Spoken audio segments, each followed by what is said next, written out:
Bill Lindsay played 777 NHL games. He is from Fernie, BC.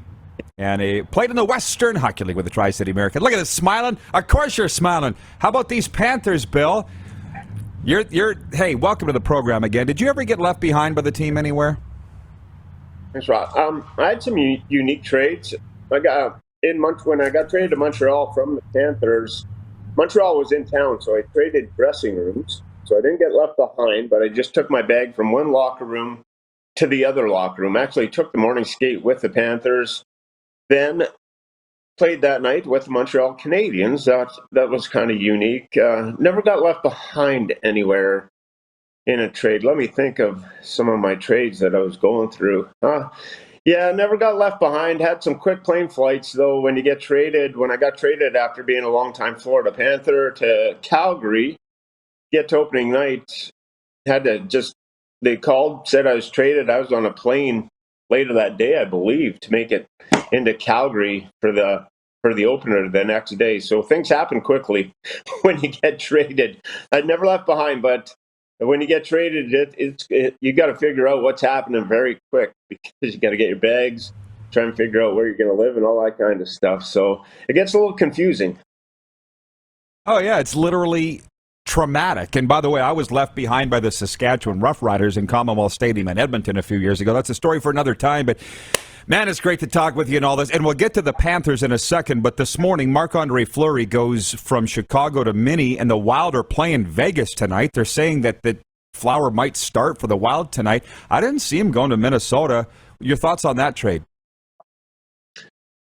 It's interesting. I didn't see him going to Minnesota either, but it's a team that's capable, and the goaltending has been an issue in Minnesota. Bill Guerin, the GM there, with the salary cap restraints with Parisi and Suter moving on, and the salary cap restraints that they're going to have moving forward, this is an opportunity with the team that they have assembled to make a move for a goaltender like Marc-Andre Fleury. They can fit him in with some cap space this season.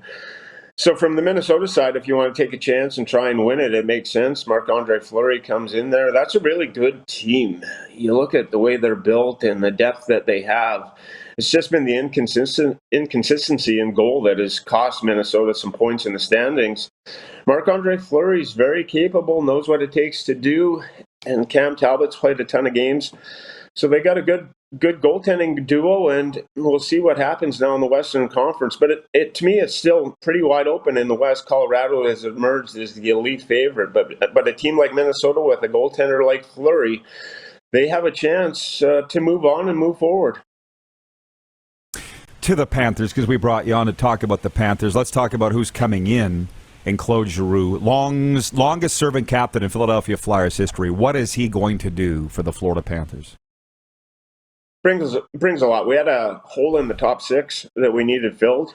We had that good third line with Marchment, Lundell, and Reinhardt that was just playing really good hockey. And then we had Huberdeau, Declaire, and Bennett as the line, and then you had Verhaeghe and Barkov, and you had something missing there with Barkov and Verhaeghe. So Claude Giroux is going to fit in that top six. It's a perfect fix. We needed someone there to play alongside Barkov. Even if you want to load up Huberdeau and Barkov on the same line, you could put down there and put Giroux in the middle, but between Verhaeghe and players like Bennett, that could happen. So it's got some flexibility. Andrew Burnett's got a ton of flexibility with the lineup.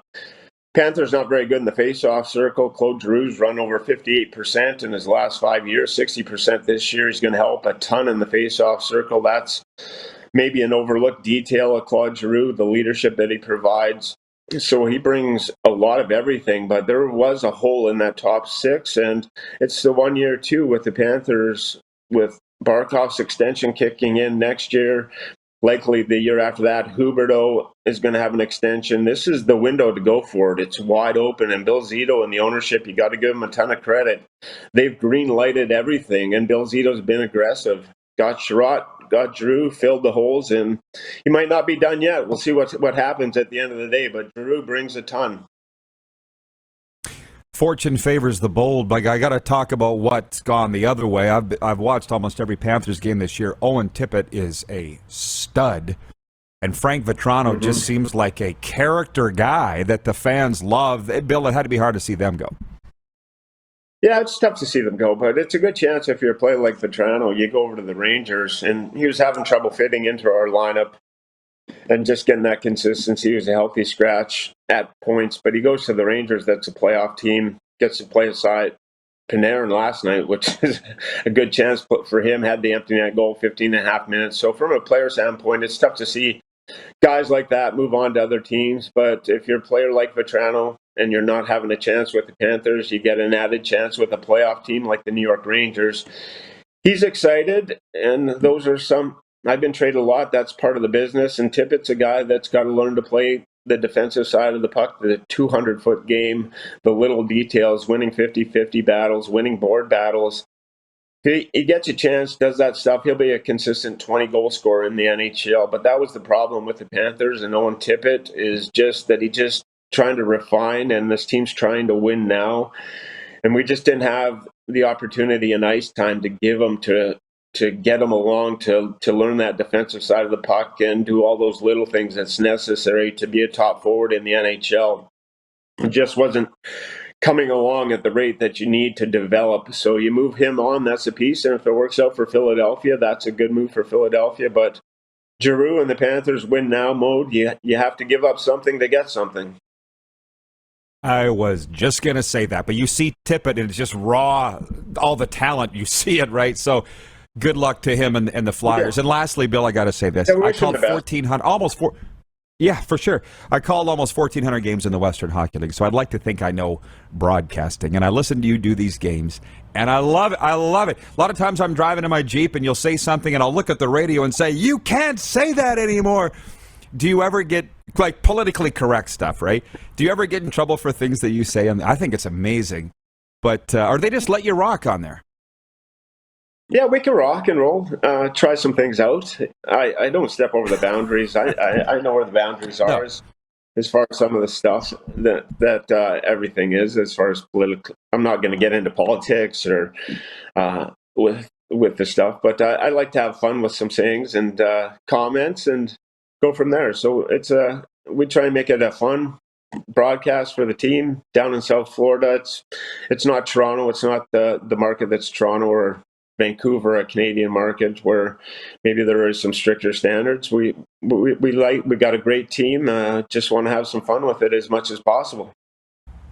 Oh yeah, well, it's not like you're Howard Stern or anything. You're not swearing or whatever. No. But it's just some things that make But like, well, there was one game you're like, the puck is like a grease pig down there, and I'm like, does anybody here know what a grease pig is? We know what it is in Western Canada, but I'm just telling you that I enjoy it, and I've talked to Moles and Plagans and Goldie, but I have yet to bump into you in the press box. Yeah, absolutely. He's worse. Stuff. Absolutely. Well, I'll look you up. March 29th, the Panthers are back right at home. The first game back since to Montreal, so I'll look you up. Bill, always enjoy the visit. Thanks for this. All right, thanks for the time. I appreciate it. Yeah, at the rink, come up there and we'll get together. Enjoy the stretch run. Awesome. It should be fun. Can't wait. Longtime NHLer Bill Lindsay, 777 games and part of that famed 96 Florida Panthers team. Hey, everybody. Thanks for watching the RP Show on YouTube. And don't forget, we're live daily on YouTube from noon to 2 Eastern. If you like what you see, hit subscribe. And if you like the program, check around for other segments of The Rod Pedersen Show here on YouTube.